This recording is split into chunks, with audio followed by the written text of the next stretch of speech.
project. So, can you tell us about your feelings nung natanggap niyo yung news na magiging part kayo together ulit sa isang project, you know, coming from the success of Get By Me Love?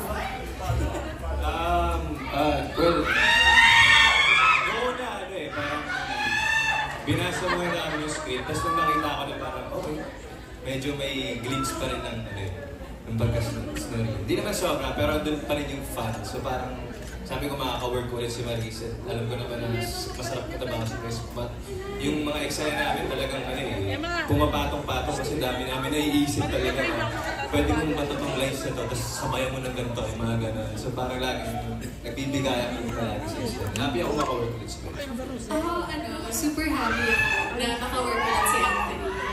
And, nung nalaman namin na action yung gagawin namin, as in sobrang excited talaga kami. Well, ako, may pressure kasi hindi pa ako talaga nakasabat ng action talaga.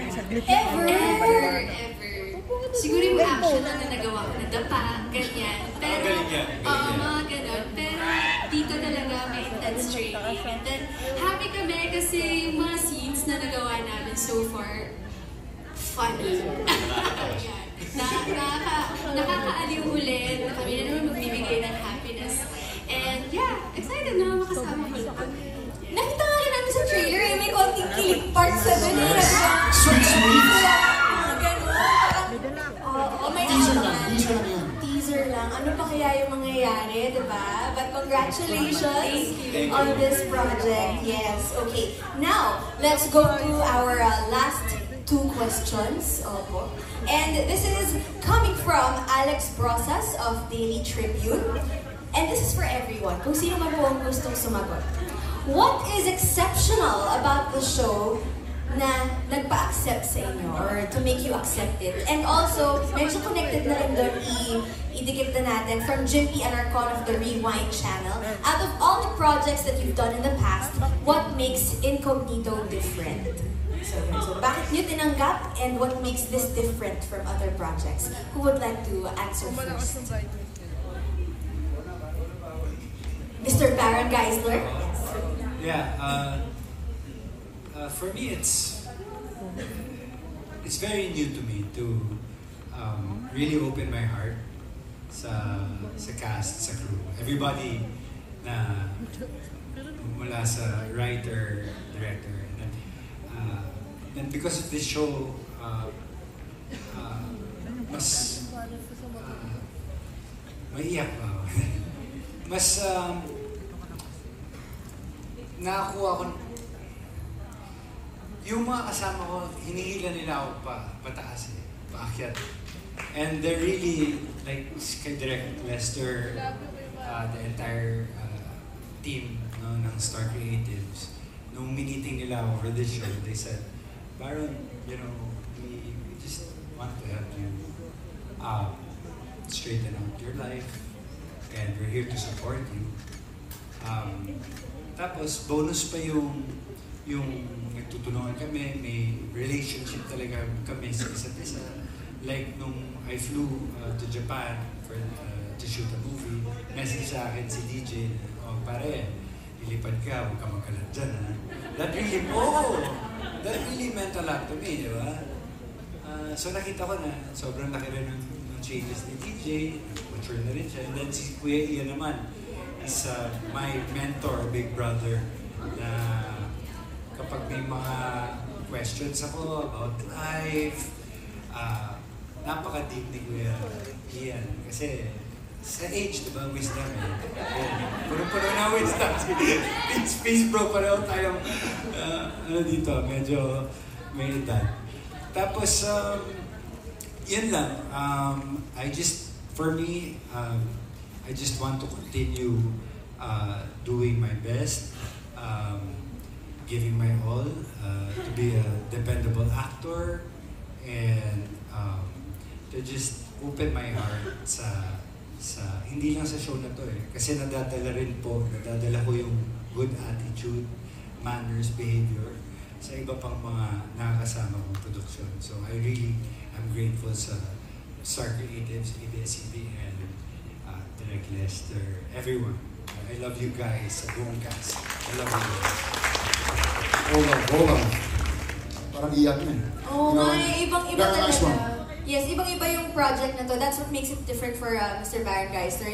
Yung love talaga, even beyond work, di ba? Andun yung care and andun yung Basketball support nga, na. di ba? We play basketball nga. Yes. Between shoots. Yung gusto ko doon, May lang pataas. accountability. May accountability kami sa isa't isa. That's what I like. Thank you, Baron. Appreciate it. I'm sure everyone will, remember those words coming from the heart. Who would like to answer next? Kung bakit niyo po tinanggap ang project na to and what makes it different from your past projects? Maurice? I think naman all of us, we all feel so lucky to be part of the show. Kasi nung nalaman namin, meeting kami, nung nalaman namin na maging part na kami, it's super exciting kasi this production, even nung pagkasabi ni Derek Lester, they all want to reach something for action here sa Philippines. And sobrang happy kami, naging part kami nito kasi gusto talaga nila mag-break ng boundaries, lahat. Marami silang gustong i-achieve. So yeah, daming eksena. First time namin magawa, super ganda ng pagkagawa ng mga stunts, ng actions, ng scenes, ng costumes, everything, mga guns, super ganda ng lahat. And ang ganda din ng story kasi somehow nagme-mirror siya of what's really happening in the country and all over the world. Maraming mga issues na i-resolve, maraming mga may ilahat sa mga manonood, yung mga nangyayari in real life, yung mga sad na nangyayari. So yeah, parang it's action-packed, but it's also full of heart, the show. Yes. Tsaka parang may social relevance akong Yes. nakuha dun sa answer niya. And ang ganda na, may goal pala, no? To elevate the quality of Yes. action dramas here in the Yeah. Philippines. And trailer pa lang, kitang-kita na natin yon. Andun na talaga. Yes. So, supportahan po natin January po yan, mga kapamilya. Okay, who else would like to answer po? Maybe si Kyla. She's sitting there. Yes. Yeah, well, for me personally, it's my first time doing something of the action genre, and it's also something that I've always wanted to do. So when I heard about it, and when I heard that I was going to be a part of it, I was really very excited, and at the same time nervous. And syempre, I still feel quite nervous because it hasn't aired yet, and syempre, we all want it to be successful, and we all want it to do well because we've put so much of ourselves into the show, and we have a lot of faith because we know what we've put into it, and we're also very excited for everybody to see it. So yeah, personally for me, it was a lot. It was such an exciting project to take on, and finally, I'm doing something that I really wanted to do for a long time, and sobrang saya ko because. Sobrang saya ng tapings namin, honestly. Because we're all together, we all have so much fun with each other. Not just us as a cast, but even with the crew. So it's such a joy to go to taping every day, to see each other every lock and cycle, and to spend time with each other. So it's really, though it can be physically exhausting at times, but yeah, it makes it so much more fun and such a joy to wake up every day and see each other kasi ang ganda ng friendship na nabuo namin as a cast. And I'm so excited for people to see that and for it to reflect on screen as well. Galing. First time din pala niya at matagal niyang hinintay yung ganitong project. So like Maurice, it's your first time also, Kai, na action. Ikaw, Anthony. Ako first, nag-Ironheart na pala ako. Pero hindi masyadong maraming action sa Ironheart kasi time na yun. Pero ito yung first project na parang, yun nga sabi ni Tito, yung pinakamalaking project na napuntahan niya. Sobrang tagal niya na sa industriya. So parang ako na bago pa lang ito na agad. Sorry! Tapos parang yun nga, sobrang excited na din kasi ako kasi simula ng training pa lang yung mga tayo. Nakikita ko na agad yung kalalabasan. Parang nakikita mo na yung mangyayari agad sa show. So parang, ayun, mas nalaman ko pa yung mga cast na kasama ko, sila Tito E, sila Richard ulit. Mga para akong action stars talaga. So parang, parang sasabihin sa mga pangala ko ng training, papalaki ako ng katawan. Paano yung Magpapa-abs ako. Okay. Papa-abs ka na? Magpapa-abs ako. year. Wait, next year, 1 month na lang yun, ha? Pag tapos na yung show. Pero yun nga, yeah, sobrang different ng project. Sobrang kakaiba. Excited na ako na makapunta pa sa mga ibang lugar. Ganun, siya. And excited pa ako sa mga training kasi kahit ngayon naman ongoing pa rin yung mga trainings namin. So parang everyday learning pa rin siya para sa amin. And ayun, excited ako na lumabas ng show. And sana ma-enjoy siya. Kita-kita tayo.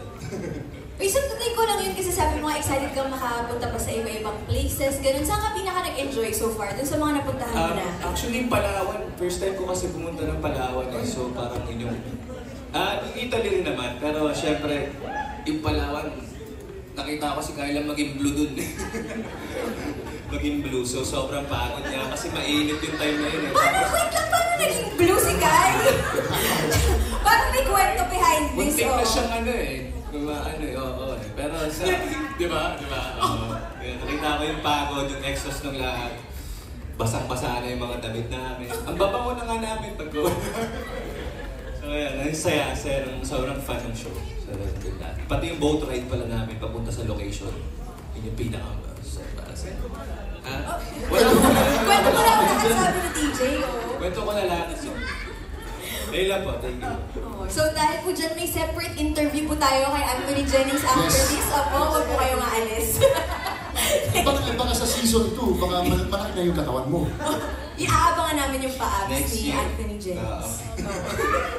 And now let's go to Papa E. Na kanina parang hindi niya alam pinuputo na ba siya or parang jab eh. Hindi natin alam. So Papa E, kayo po.